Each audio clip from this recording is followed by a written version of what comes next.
15 2 7 6 যোগ করো তাহলে এটা হচ্ছে 3 বর্গের ম্যাজিক সংখ্যা 3 বর্গের কি বলো ম্যাজিক সংখ্যা এটা যোগ করলে 15 বাইরে হতে হবে তারপরে কোনাকুনি যোগ করলে 15 বাইরে হতে হবে তারপরে আর গুণ করলে যোগ করলে কত বাইরে হবে 15 প্রত্যেকটা ক্ষেত্রে যদি 15 বাইরে না হয় মনে করো তোমার অঙ্ক হয় না তুমি মিলাতে পারবে না ঠিক আছে তাহলে এটা হচ্ছে যদি বলে যে প্রশ্ন আসতে পারে 3 বর্গের ম্যাজিক সংখ্যা আসতে পারে 60 বর্গ আসতে পারে 5 বর্গ প্রশ্ন বিভিন্ন ভাবে আসতে পারে তুমি যদি একটা বুঝে নিতে পারো তাহলে যে বর্গে আসো তুমি আশা করি পাইবে তবে বুঝতে হবে কি করতে হবে বুঝতে হবে তাহলে প্রথমে দেখো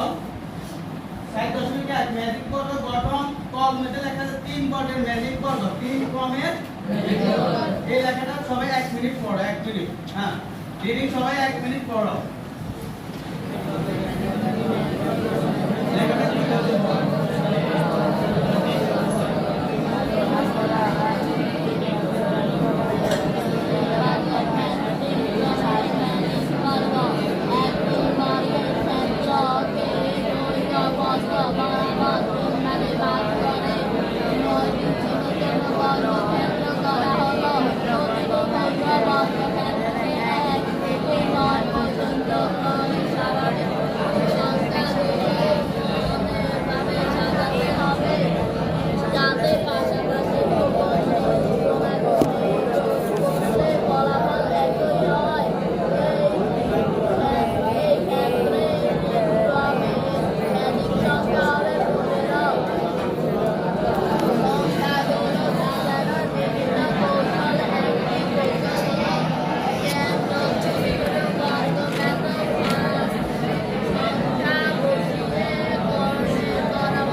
সামনে থেকে একটা এই ড্যাম সামনেটা ধরো পুরো ইয়েটা যাইও